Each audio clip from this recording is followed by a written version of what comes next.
विद्या प्रवेश बच्चे क्लास 1 में जब इस बार आफ्टर कोविड-19 के बाद रीस्कूलिंग आएंगे, इस बार जब बच्चे क्लास 1 में आएंगे तो अब स्कूल पहले जैसा नहीं होने वाला है। सभी लोगों को जो अजम्पशन लगा रहे हैं क्लास 2 में, क्लास 3 में लर्निंग लॉस होंगे, क्लास 1 के बच्चों को फ्रेश माना जा रहा है।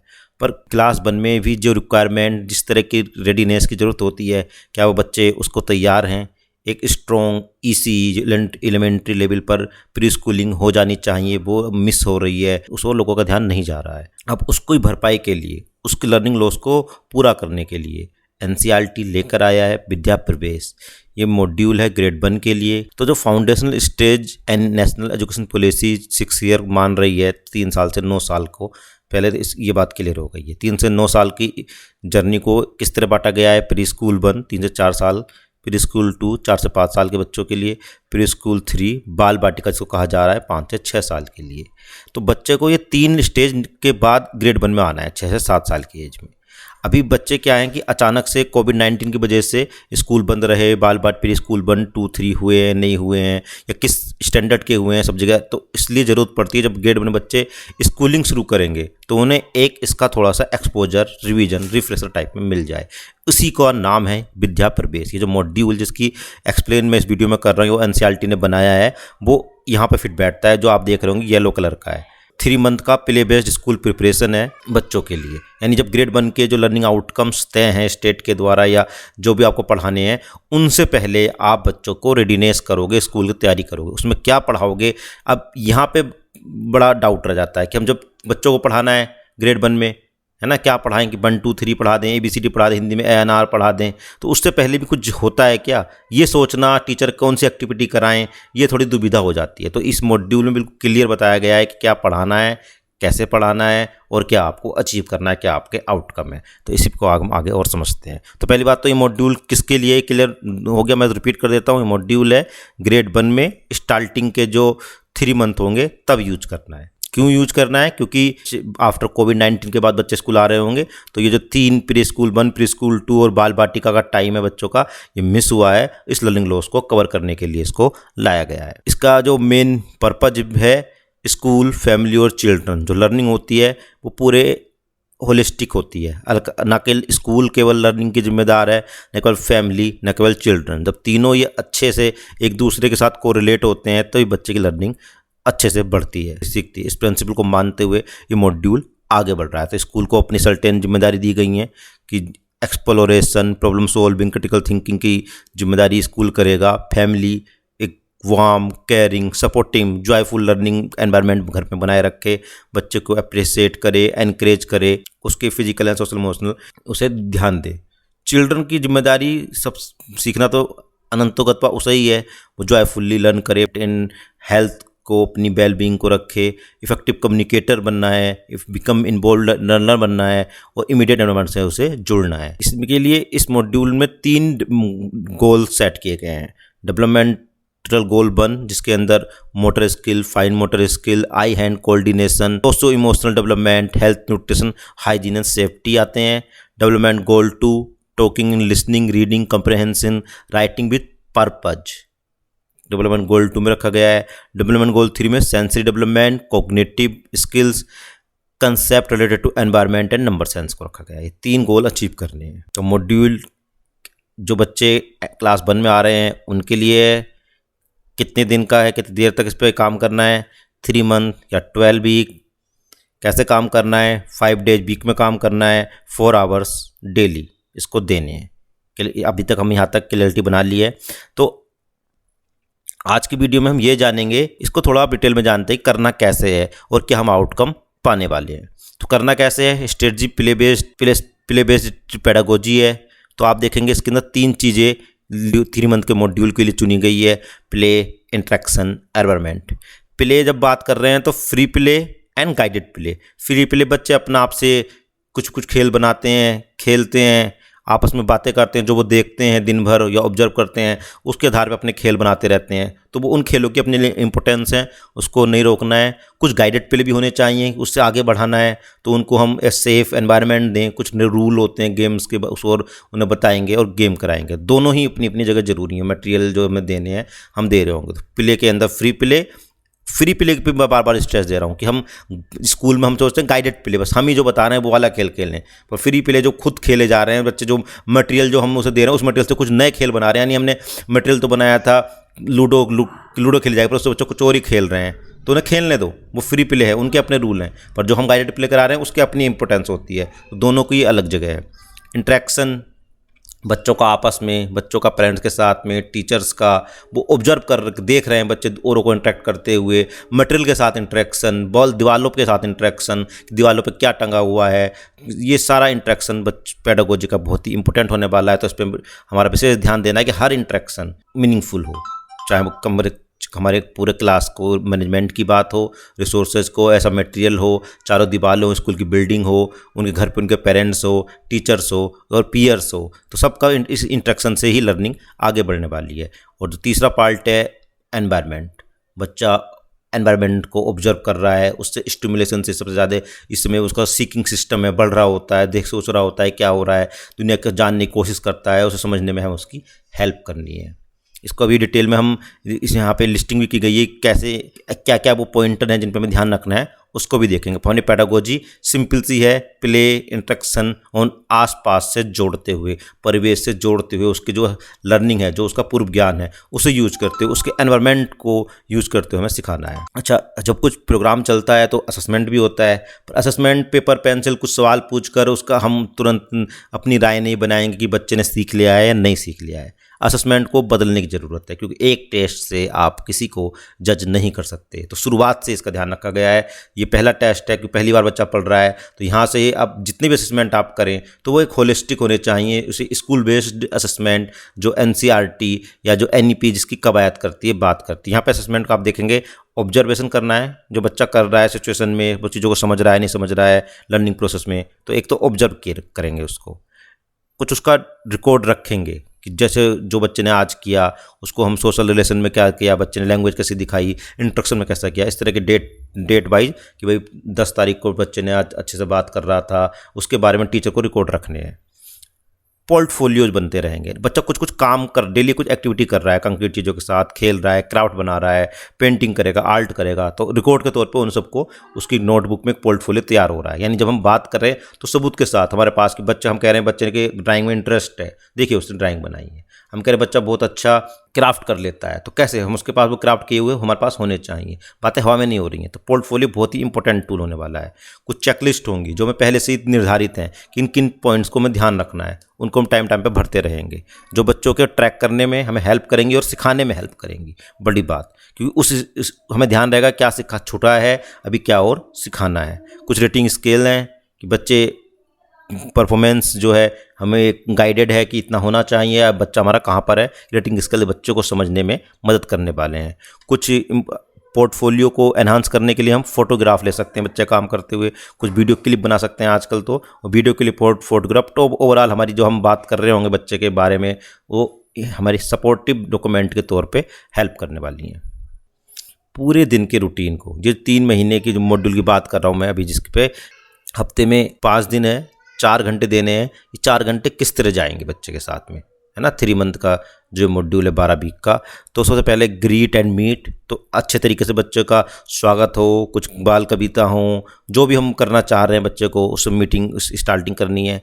फ्री प्ले टाइम है, यानी बच्चा आएगा अपने दोस्तों के साथ खुद ही खुद खेल, अभी गाइडेड नहीं है, फ्री प्ले टाइम है, अपने खेल अपना आप जो सा करना है करने देंगे। अब हम अपना टाइम सुन लेते हैं। सबसे पहले हमने ग्रीट एंड मीट हो चुका है, फ्री प्ले टाइम दिया बच्चे को, न्यूमरेसी टाइम, कुछ समय न्यूमरेसी, अभी हम इस पर बात करेंगे कि क्या हम न्यूमरेसी का चाह क्या रहे हैं, कौन से इंडिकेटर हैं, हम जोड़ना घटाना काउंटिंग्स ये चाह रहे हैं कि अभी से, या कुछ और है जो इस उम्र में साइकोलॉजिकल कॉग्निटिविकल ज़रूरी है। तो अभी आप वीडियो के लास्ट तक बने रहिए, उन पर हम डिटेल में बात करेंगे। फिर एनवायरनमेंट एंड साइंस टाइम है, इतना काम करने के बाद मील है, इस पर भी हम डिटेल में बात करने वाले हैं, कौन से इंडिकेटर एनवायरनमेंट एंड साइंस में हमारे पास हैं लर्निंग आउटकम।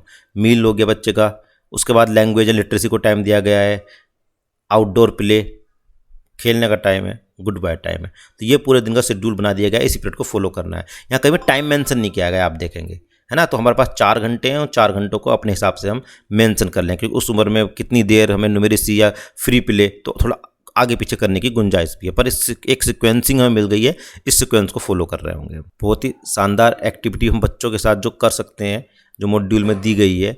एक कैलेंडर इस तरह का डिस्प्ले हम अपने पास रखें तो आप देख रहे होंगे ऊपर डिफरेंट तरह के मौसम के नाम लिखे हुए हैं, उनका पिक्चर भी है। बच्चा पढ़ना नहीं जानता, पहचान पाए कि सन है तो ये सूरज, गर्मी है, ये फूल है तो इस दिन गर्मी, बारिश हो रही है तो बारिश बना देंगे। एक तरफ संडे मंडे पूरे वीक के डे लिखे हुए हैं, एक तरफ पूरे महीनों के नाम दिए हुए हैं। आप देखेंगे 1 से 0 से लेकर 9 तक नंबर दे रखे हैं हमने, और नीचे सीजन्स दे रखे हैं। जैसे जो बच्चे जनरली कहीं बर्फ़ होती है, कभी ठंडा हो रहा है, कभी गर्मी है, कभी बादल है, तो उस तरह के फोटो ले रखे हैं। तो आज का जो दिन है अब हम उसको पूरा कर रहे हैं, तो जो दिन है उसको हम बीच में ले आए। जैसे यहाँ एग्जाम्पल के सैटरडे दिखा रखा है, उस डेट को यहाँ ले आए। अगर 2 डिजिट यहाँ ले लेंगे, जैसे अगर 2 डेट है सपोज 2 को ले आए। महीना कौन सा, उस महीने को उठा के बीच में ले आए। मार्च है तो यहाँ रख दिया। वेदर कौन सा दिखाई दे रहा है आज, जिस तरह का वेदर है उस वाले पिक्चर को यहाँ पे ले आएंगे। उस विंटर कौन सा है उसको भी उठा के यहाँ बीच में ले आएंगे। तो बीच वाला डेली चेंज होता रहेगा, साइड में से लेते रहेंगे। तो इस तरह का डिस्प्ले बच्चों के साथ से बातचीत कर सकते हैं। आज कौन सा दिन है, कल कौन सा दिन था, अब कल कौन सा दिन होगा, ये अभी इस हफ्ते में बारिश रेनी डे कितनी बार हुई है, क्लाउडी कितनी बार रहा, समर कितनी बार रहा, मंथ कौन सा चल रहा है। तो काफ़ी डिस्कशन होगा और आगे जाके ये बहुत ही इंपॉर्टेंट स्किल बच्चे। लास्ट में जिसकी मैं बात कर रहा था कि कुछ क्लियर इंडिकेटर होने चाहिए, सिखाना क्या है। तो आप देखेंगे इस तरह का लास्ट में एनेक्सर दे रखा है, उसमें पहले महीने के क्या फ्रेमवर्क है उस पर थोड़ी सी बात करते हैं। तीनों महीने के लिए अलग अलग इस तरह बनाया हुआ है, तो इस डिटेल में देखते हैं इसमें क्या क्या दे रखा है। तो आज हम पहले महीने को देख रहे हैं। तो सबसे ऊपर बच्चे का वेट, हाइट आ जाएगा। पर्सनल क्लीननेस की बातें हैं, क्लोथ्स, सिंपल हमें ये नीट करना है कि नीट है या उसे ज़रूरत है इम्प्रूवमेंट की। उसके nails, teeth, eyes, ears, nose, hair, ये बातें ये हमारे असेसमेंट का हिस्सा है। आप है ना, अभी हमने कहीं पढ़ाई लिखाई की बात नहीं की, हमने काउंटिंग ABCD 1 2 3। आप देखिए कि किस लेंस से देखने की ज़रूरत है लर्निंग को, इसको समझना बहुत जरूरी है। अब देखेंगे कि आप ये टेबल इस तरह से इंडिकेटर हैं, उसमें हम रेयरली, समटाइम्स, ऑलवेज, इन 3 पॉइंटों में चेक बॉक्स में लगाना है। जैसे बच्चा खुशी खुशी स्कूल आता है क्या, कम टू स्कूल हैप्पीली, तो एक बड़ा इंडिकेटर है। अगर बच्चा खुशी खुशी स्कूल आ रहा है कभी कभी, रोज, या फिर कभी बहुत ही रेयरली आता है, तो ये एक बड़ा इंडिकेटर है। अगर नहीं आ रहा है तो शायद कुछ और करने की ज़रूरत है। तो इस तरह के चेक पॉइंट है। टेक केयर ऑफ, अपने सामान का बच्चा खुद ध्यान रखता है कि अपने पेन, पेंसिल, पानी की बोतल, लंच बॉक्स, जो भी बच्चा सामान अपना लेकर आता है अपनी, तो उस पर हमें रोज़ ध्यान रखता है ना। ये 3 indicator, rarely, sometimes, always, relates well to adult, teacher और अदर चिल्ड्रन। जब वो बच्चों के साथ किस तरह से कम्युनिकेट करता है, बड़ों के साथ, टीचर के साथ में, तो उस पर ऑब्जर्व करना है कि हाय, हेलो, जो क्या किस तरह खुश रहता है, पियर, गुड मॉर्निंग, किस तरह से वो उनका रिलेट कर पाता है। बच्चों के साथ अपना मटेरियल शेयर करता है क्या, ये इस तरह के इंडिकेटर्स हैं। कि पेन, पेंसिल, लंच, खाना, या जो भी मटेरियल खेलने के लिए दिए जा रहे हैं, तो क्या होता है ना, बच्चों में खुद नहीं दूसरा शेयर कर। गेम्स में रूल होते हैं कि पहले आप खेल रहे हो तो आपका टर्न आएगा, तो आप अपने टर्न का बच्चा इंतजार कर पाता है क्या, इतना पेशेंस है क्या उसमें। तो ये देख रहे हैं इंडिकेटर कहाँ जा रहे हैं, हमारे किस लेवल के इंडिकेटर हैं। Participate actively in group activity, जो बच्चे हम क्लास में टास्क दे रहे हैं, ग्रुप वर्क जो एक्टिविटी करा रहे हैं, उसमें कैसे रोल निभा रहा है बच्चा। टेक इनिशिएटिव ड्यूरिंग एक्टिविटी, उसके दौरान कुछ करता है आगे गेम्स में, या सिर्फ बैठा रहता है पैसिवली। कुछ रूल जो होते हैं गेम के, उनको रूटीन जो होता है गेम का, उसको फॉलो करता है क्या। फॉलो सिंपल इंस्ट्रक्शंस, जो उसे निर्देश जाते हैं उनको मानता है क्या। तो इस तरह के निर्देश हैं। रूटीन फॉलो, एडजस्टमेंट को लेकर। दूसरे, आउटडोर प्ले को लेकर कुछ इंडिकेटर्स हैं। बैलेंस्ड बॉडी, यानी जब बच्चा खेल रहा है तो आगे पीछे, दाएं बाएं अच्छे से दौड़ पाता है। उसमें 3 तरह के हमें चेकलिस्ट बनना है कि नीड हेल्प, कुछ मदद की जरूरत पड़ती है। कैन डू विद डिफ़िकल्टी, कुछ परेशानी के साथ कर पाता है, या फिर कैन डू, आसानी से कर पाता है। रन स्लो एंड फास्ट, जो बच्चों को खेल में दौड़ना पड़ता है। Throw and catches the ball with 2 hands, वो बॉल को फेंक पाता है, कैच कर पाता है। नेक्स्ट जो चेक इंडिकेटर है हमारे, participation in art activity for creative, aesthetic and fine motor development. तो इसमें need help, can do with difficulty और कैन डू, ये 3 ही इसमें भी रखने हैं। String bead according to colour and sequence, तो कलर सिक्वेंस के अकॉर्डिंग पहचान पाता है क्या। Does free hand writing with ease, हाथ से कुछ ड्राइंग फ्री हैंड पे ध्यान देना है, कुछ भी बना पा रहा है। डच टेयरिंग एंड पेस्टिंग, कुछ कागज को फाड़ कर हटाकर हम मौके देंगे एक्टिविटी में, उन्हें पेस्ट कर पा रहा है क्या जगह, जहाँ कह रहे चिपका दो यहाँ पे। मिट्टी से कुछ मॉडलिंग बना पा रहा है, नहीं बना, किले वगैरह से, तो ये इंडिकेटर्स हैं। अच्छा, न्यूमेरसी स्किल पे सोचते हैं ना, न्यूमेरसी स्किल में और एनवायरनमेंट स्किल में किसकी बात की जा रही है शुरू के स्टार्टिंग के, ये जो 4 वीक की बात कर रहे हैं। तो show curiosity and vigour to explore thing in environment, चीज़ों को जानने को सवाल हैं क्या, तितली उड़ रही है तो ये तितली क्यों उड़ती है, इसी कैसे रंग क्यों होते हैं, है ना। बच्चों के अंदर क्यूरियोसिटी, ये सवाल बहुत ज़रूरी है, तो वो उसे इस तरह के सवालों को वो आसानी से पूछ पाता है। हेल्प की ज़रूरत होती है या फिर डिफ़िकल्टी, वो 3 इंडिकेटर हैं। Identify object using sense, touch करके, स्मेल करके, टेस्ट करके, साइट से, साउंड से, जो सेंस का यूज करके ऊपर चीज़ों को पहचान पा रहा है क्या बच्चा। Matches object with the one attribute, shape के आधार पर, कलर के आधार पर, साइज के आधार पर चीज़ों को अलग करना, सेम सिमिलर पहचान पाना, ऐसा कर पा रहा है क्या। Find the difference by comparing 2 picture, 2 picture हैं, दोनों अलग हैं, तो क्या अलग है भाई, इसमें छोटा है, इसमें ये अलग कलर है, इसमें फूल है, इसमें नहीं है, तो इस आधार पर वो चीज़ों को अलग अलग पहचान पा रहा है क्या बच्चा, 2 पिक्चरों के बीच में difference. Matches identify names and solve basic colours, तो रंग के आधार पर चीज़ों को पहचानना, कलर्स के आधार पर अलग अलग कर पाना, ये स्किल की उम्मीद कर रहे हैं, कर पा रहा नहीं कर पा रहा है। पार्ट्स और होल ऑफ रिलेशनशिप, कि कैसा एक कोई चीज़ बनाई आपने, उसको तोड़ दिया, तो ये हिस्सा इसी का हिस्सा है। ये मतलब कोई कार्टून बनाया रोबोट टाइप में, रोबोट का हैंड है, अलग कर दिया, फिर दोबारा जोड़ पाए। फ्लोवर है, फ्लोवर की पत्ती है, तो पत्ती को फ्लोवर से एसोसिएट कर पाए। बोतल है, बोतल का ढक्कन अलग कर दिया, ढक्कन को बोतल से एसोसिएट कर पाए। इस तरह की रिलेशनशिप, तो यही न्यूमेरसी है। आपने कहा इसमें कहीं 1 2 3 नहीं आया है, इसमें कहीं एडिशन सब्ट्रैक्शन नहीं आया है, तो इतने ही न्यूमेरी पर इसके अंदर जो बेसिक न्यूमेरसी स्किल्स हैं, 6 अलग क्लासिफिकेशन करना, सोल्टिंग करना, सीक्वेंसिंग करना, वो इसमें प्रॉब्लम सॉल्विंग, कम्युनिकेशन, मैथमेटिकल, वो सब इसमें आ चुकी हैं। ये स्किल्स पे हमें ध्यान देने की ज़रूरत है। इसलिए मैं वीडियो बना भी रहा हूँ आपको मैसेज कन्वे करने के लिए कि हम अक्सर मैथ सिखाना जब शुरू करते हैं तो बस 1 2 3 ही मैथ सिखाना हमारा हो जाता है काउंटिंग सेंस पर उससे पहले बहुत महत्वपूर्ण चीज़ें छूट जाती हैं, जो आगे जाकर जो काउंट हमें दिक्कत हो रही होती है। बच्चा उसमें अच्छा क्यों नहीं कर पा रहा होता है, शायद यहाँ पे उसने अच्छा करने के अवसर नहीं मिले हैं। तो ये पहले मंथ की बात की, हमने देखा कि पहले मंथ में बच्चों को क्या क्या सीख रहा है। इसी तरह नेक्स्ट वीडियो में नेक्स्ट सेकंड मंथ और थर्ड मंथ को डिटेल में जानेंगे। तो आप अपने कमेंट बॉक्स में मेरे साथ अपनी रस प्रतिक्रिया इस वीडियो पर शेयर कीजिए। अब वीडियो अच्छी लगी तो लाइक कीजिए, शेयर कीजिए सभी टीचर्स के साथ में, जो सभी लोग इन महत्वपूर्ण बातों को ध्यान रखें और इसे अपनी अपनी क्लास में विद्या प्रवेश डॉक्यूमेंट बनते हैं, साइट्स पे पड़े रहते हैं, फिर अगला डॉक्यूमेंट आ जाता है, पर जिनके लिए बनाया गया है उन तक नहीं पहुंच पाता है। तो आप ये इसी अपील के साथ आप लोगों से रिक्वेस्ट कि इस बार बच्चों के साथ जिस सोच से हमने बनाया है कि भाई लर्निंग लॉस के बाद जब बच्चे आ रहे होंगे तो वो एक अलग तरीके से बेहतर कल के निर्माण के लिए सीख रहे हों। बने रहिए लर्निंग कम्युनिटी का हिस्सा। जय हिंद, जय भारत।